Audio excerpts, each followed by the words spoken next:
Hey everybody, it's Maya here. I know this video is like way overdue.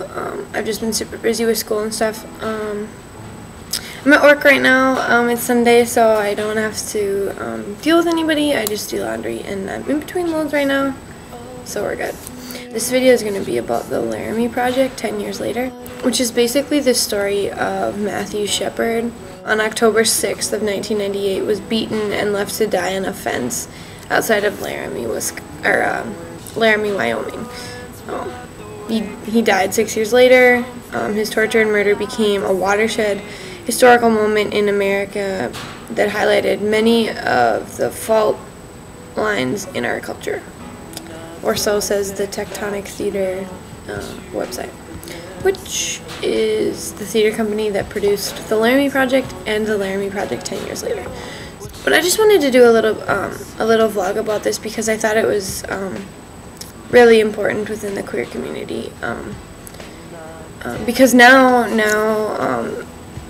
the U.S. the hate crimes bill has been passed, so that's fantastic. It includes GLB and T for sure, so that's awesome. It's taken 11 years, but whatevs. We're making some progress, so awesome. And what the Laramie Project 10 years later was about was they had this script, and all over the world, in New York, in Laramie, in Minneapolis, here where I saw it at the Guthrie Theater.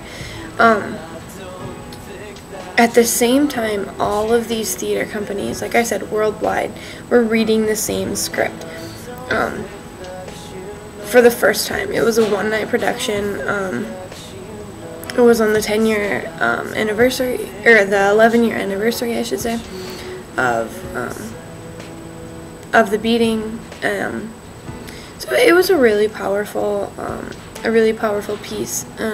There was an introduction by Glenn Close, and by Matthew Shepard's mother, Mrs. Shepard.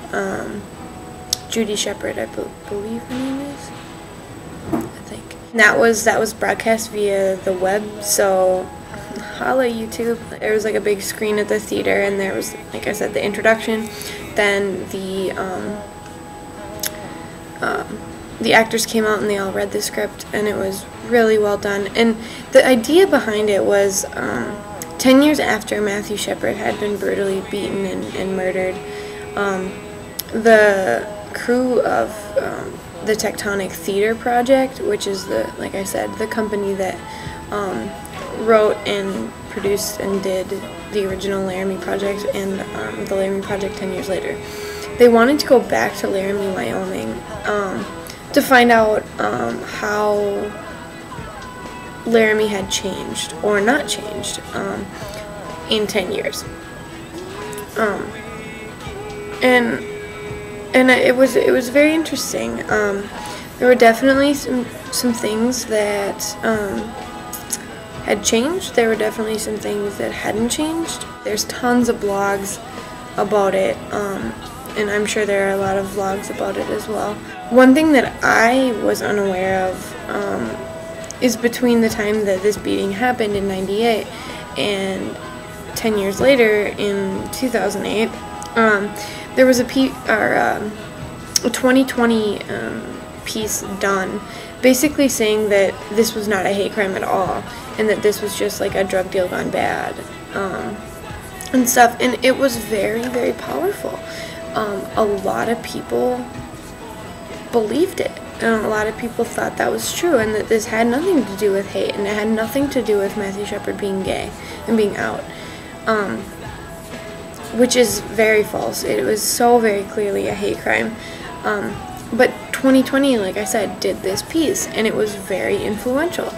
A lot of people, especially in Laramie, want to believe that it was a drug deal gone bad, which you can't really blame them, because it's really a bad spot in their history, in their town history. So why would they want to remember it as such a horrible thing rather than just a drug deal gone bad? So I can see that point of view, but so very false. And that because it was done by such a well-known company or production agency, 2020, think that's like CBS or ABC or one of the big ones. And